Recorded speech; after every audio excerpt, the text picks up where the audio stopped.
Gledala sam nedavno jedan podcast na YouTube-u gdje dva psihijatra razgovaraju i ono što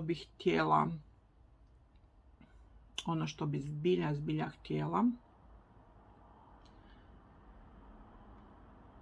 je da se o autizmu ne razgovara kao o problemu i kao o bolesti, kao što je to do sada bio narativ. Dok se nije znalo za autiste sa prosječnom i visokom inteligencijom bez intelektualnih teškoća, mislilo bi da je autizam zapravo problem. Autizam nije problem. Ja se ne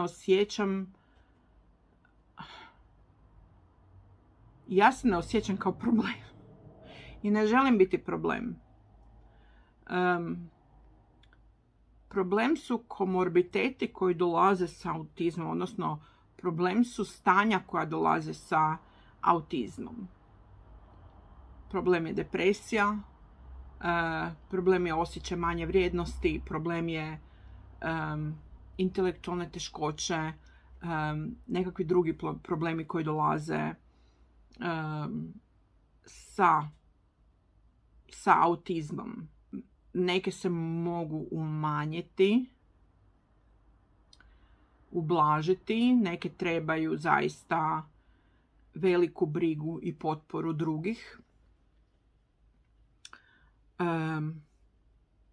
A neke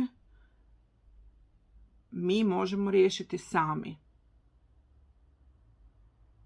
Zato što sam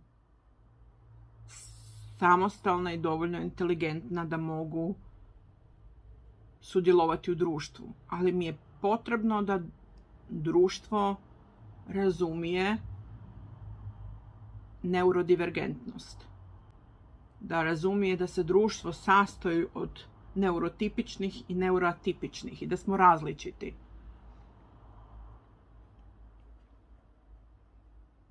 Na taj način želim da se govori o autizmu.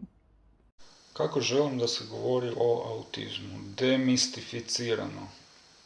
Ne govoriti o autizmu kao o nekom bauku koji uzima našu djecu i ne govoriti o autizmu kao nekoj super moći. Znači, nijansirano, sa znanstvenim pristupom, znatiželjnom, empatijom, slušati autistične osobe prije nego što se govori o autizmu. Pa, mislim da najbitnija nekako stavka ili osim temelj, odakle bi to išlo je da se ne gleda to toliko na razinu poremećaja, psihičke bolesti, mentalnog zastoja ili slično, no zapravo kad se naglašava što je to negativno i kako će te osobe imati teži život ili neće biti prihvaćen, bit će sama blaba, zapravo se s time stavlja određeno, nesvjesno jedno čak osuđivanje, praktički neku vrstu stavljanja, neki mentalni zatvor. Htio sam reći da bez obzira koju možda kategoriju se koristi slično, čak i ako vidite to kao neki deficit ili invaliditet ili nešto možda nepoželjnije ili nešto će biti teže u životu, opet u tome postoji neka snaga i opet u tome postoji neka mudrost i opet nikad ne znate što iz svega toga može izrast i što sve te osobe ili pojedinci ili bilo tko može učiniti u životu. Jer na kraju dana većinom dosta najvećih izuma u povijesti ili najvećih umova ili najvećih pomaka koji se desili u nekoj povijesti kakve civilizacije su činili možda više oni koji su imali čak i teži put ili način prilagođavanja koji u tom vremenu je bilo shvaćeno kao nešto primjerice pogrešno ili deficitno ili invaliditetno. Tako da mislim da je ključni korak sam gleda imati perspektivu oko toga više otvoreniju, ne čak da ovo čak što možda mi govorimo ili osobe iz ovih područja govore da je ispravno, da uzmete zdravo za gotovo, nego više promatrati objektivnije kao to je. Jer sve to na kraju neki proizvod prirode koji smo mi svi sami i zapravo ne postoji toliko greška u tome. To je sve jako težak jedan proces za sve roditelje, odgajatelje, učitelje, psiholoze, pedagoze, kako god. Ali na kraju dana sigurno će biti puno lakši put i način razvijanja i samoaktualizacije tih osoba. Tako da, mislim da temeljno, percepcija koja ide s edukacijom, da danas postoji jako puno toga je dostupno, je pogotovo možda preko TED-talkova, određenih stranica koje su čak službene i medicinske vezane za autizam. I jednostavno mijenjati se jednu percepciju oko toga i biti ok sa svim što dođe. Želim da se govori o autizmu prema najnovijim znanstvenim spoznajama. Znam da je istina mnogim ljudima u raznim sferama jako teška, ali istina je takva da autističnih osoba postoji puno više nego što se prethodno mislilo, da nisu uglavnom dječaci, da autizam nužno ne podrazumijeva intelektualne teškoće. Ne želim da se priča o autizmu kao nekakvoj smrtnoj presudi, nečem šta odnosi radost i nemam pojma. To je neurotip. Naš mozak drugačije funkcionira i to je to. S tim da ni dvije autistične osobe ne postoje iste, kao što ne postoje dvije iste neurotipične osobe. Tako da, da nam se da prostora da svako kaže koja akomodacija mu trebaju, da se to uvažava i da se pokuša promijeniti retorika i smjer u kojem se priča o autizmu u javnosti, gdje se ili fetišizira hiperinteligentne autiste koji ostvaruju nekakve značajna postignuća ili u znanosti ili u tako nekom području, a da se o onima negovorećima, onima s intelektualnim poteškoćama priča jako podcjenjivački, ali mislim da je to generalno društveni problem, jer društvo nema baš senzibiliteta prema ljudima koji su drugačiji na bilo koji način. Pa voljela bi da se autizam ne vidi samo kao nešto negativno, nego kao jedna različitost koja ima i isto puno pozitivnih stvari u odnosu na prosjek. Da, imamo te neke stvari koje su nam teške, gdje su nam potrebne prilagodbe, ali kad mi dobijemo tu malu prilagodbu, evo na primjer meni na poslu smeta ta buka i ja kad mogu u miru raditi, ja ću napraviti, ja ću dati maksimum od sebe, ja neću stati dok ne završim i mislim da to je neka pozitivna stvar i mislim među puno ljudi koji su u spektru, da su jako lojalni, da ne odustaju od zadataka olako, često žele, ne odustaju dok ne nađu rješenje, imaju često jako kreativna rješenja i uvedu u poslovne procese neke novine. To su neke, uvijek će napraviti sve po PS-u i kažem, to su neke osobine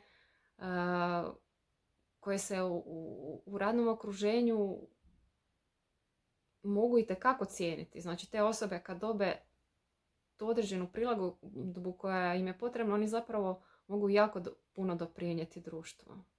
I voljela bi da se o autizmu priča i na taj način i da se vidi ono pozitivno i da se gleda gdje se autistične osobe mogu zaposliti i gdje one mogu najbolje doprinijeti. Jer mislim da mogu.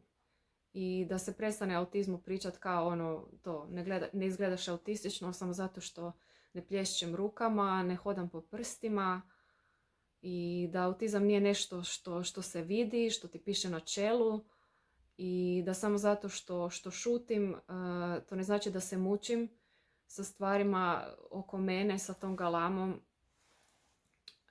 i da me se pita što mi je potrebno i da li je sve u redu. Mogu reći kako ne želim. Jer, na primjer,